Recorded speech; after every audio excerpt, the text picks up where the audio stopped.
What if I told you that being stuck in the friend zone isn't about what you're doing wrong, but what you've never been taught to do right? Most men spend years trying to escape that dreaded label, just a friend, without ever understanding the hidden psychology that keeps them there. Today, I'm breaking down the 5 fundamental mistakes that kept women seeing me as just a friend. Not just some theory, but the exact pattern I've seen hundreds of times with regular guys just like you. Let's get something clear first. This isn't about manipulation or games. It's about becoming the version of yourself that naturally commands interest instead of friendship. I still remember her text message. 3 years of friendship, countless late-night conversations, being there for every breakup she went through. You're such an amazing friend. I wish I could find someone like you. Those words hit different when you've been hoping for more, like a punch straight to the chest. But that moment became my turning point. Instead of doing what most guys do, trying harder, giving more attention, or finally confessing my feelings, I took a step back and completely reassessed what was happening. What I discovered changed everything. Mistake 1. You're too available. The first realization was brutal but necessary. When you're always available, you become invisible. Think about it.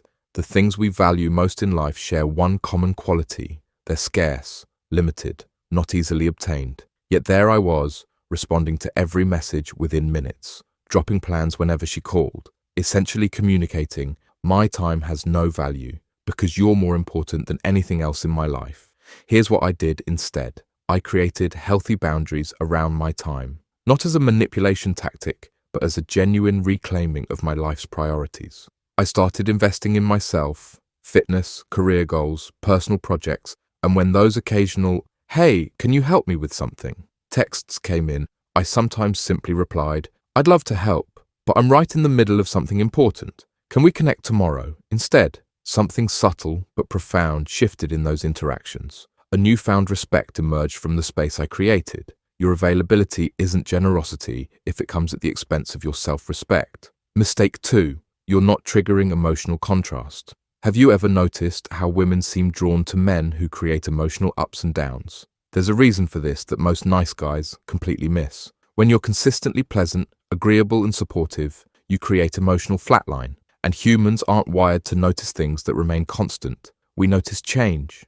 I wasn't creating any emotional waves, just steady, predictable friendship. The shift came when I started bringing authentic confidence into our interactions, having opinions that sometimes differed from hers, challenging her thinking in respectful ways, creating moments of tension followed by connection. This isn't about being difficult or contrary. It's about having the courage to show up fully as yourself, with convictions, boundaries, and a willingness to occasionally disappoint someone rather than compromise your authentic expression. One night, instead of agreeing with her criticism of her ex, I gently said, "Actually, I think you might be missing something important here." Her surprise was visible, and so was a new kind of interest in her eyes. Emotional flatline creates comfort. Emotional contrast creates attraction. Mistake 3. Your non-verbal communication screams friend. Did you know that researchers have found that over 90% of attraction is communicated non-verbally? Yet most men focus entirely on what they say, completely missing how they're saying it. I had to confront an uncomfortable truth. My body language, eye contact, vocal tonality, and physical presence were all communicating safe friend rather than confident man. The changes were subtle but powerful, taking up more physical space, standing tall with shoulders back, speaking more slowly with purpose, maintaining slightly longer eye contact, reducing nervous movements and fidgeting. These adjustments communicate something primal to others: self-assurance. One of the most powerful shifts was learning to be comfortable with silence. Where I once rushed to fill any conversational gap, I learned to let moments breathe, creating space for tension to build. Your words might say confident, but your body is telling the real story. Mistake 4. You've never created real distance. Here's the paradox. Most men never grasp. Attraction requires distance. When you're constantly orbiting in someone's life, texting, checking in, being their emotional support system, you never create the space necessary for them to actually miss your presence. I made a decision that felt counterintuitive. I pulled back significantly, not as a game or manipulation tactic, but because I genuinely needed to focus on building my own life. I stopped initiating contact for several weeks. I declined some invitations. I created genuine space. Nature abhors a vacuum. When you create distance, you create curiosity. During that time, something interesting happened. For the first time in our friendship, she began reaching out first, asking questions about my life, wondering what had changed. That distance created something essential for attraction that had been missing. The opportunity for her to pursue me. You can't be missed if you never leave. Mistake 5. You're hiding your true desires. The final realization was perhaps the most important. For years, I had hidden my genuine feelings behind a mask of friendship, pretending I wanted less than I did, acting as though her casual texts at 1 a.m. didn't affect me. This wasn't just dishonest to her, it was dishonest to myself.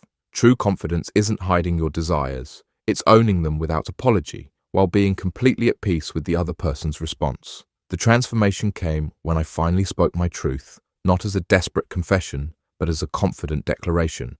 I've enjoyed our friendship, but I'm interested in something different between us. I'd like to take you out properly, not as friends, and see where things go. If that's not what you want, I completely understand, and I wish you well. The power in this moment wasn't just the words, it was the genuine detachment from the outcome.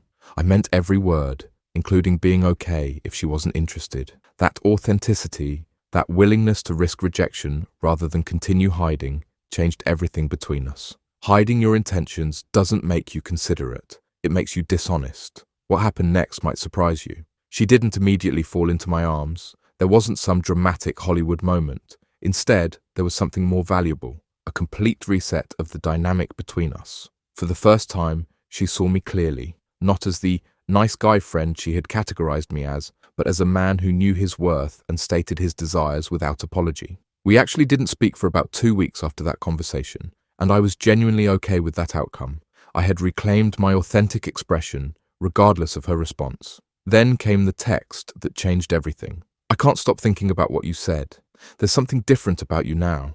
And I'm curious. The transformation didn't happen because of some trick or technique. It happened because I had genuinely become someone different, someone who valued himself enough to create boundaries, speak his truth, and be willing to walk away. I'm sharing this because I see so many men trapped in the same pattern I was. Being just friends with someone you desire more from isn't noble. It's dishonest. To yourself and to them. The way forward isn't about changing them. It's about changing you. It's about becoming the man who values himself enough to state his desires openly, who creates the space for others to miss his presence, who communicates strength and confidence through every aspect of his being, who creates emotional contrast rather than comfortable predictability, and who is willing to walk away with his dignity intact rather than compromise his authentic truth. This path requires courage. It means facing rejection. It means potentially losing connections that no longer serve your highest good.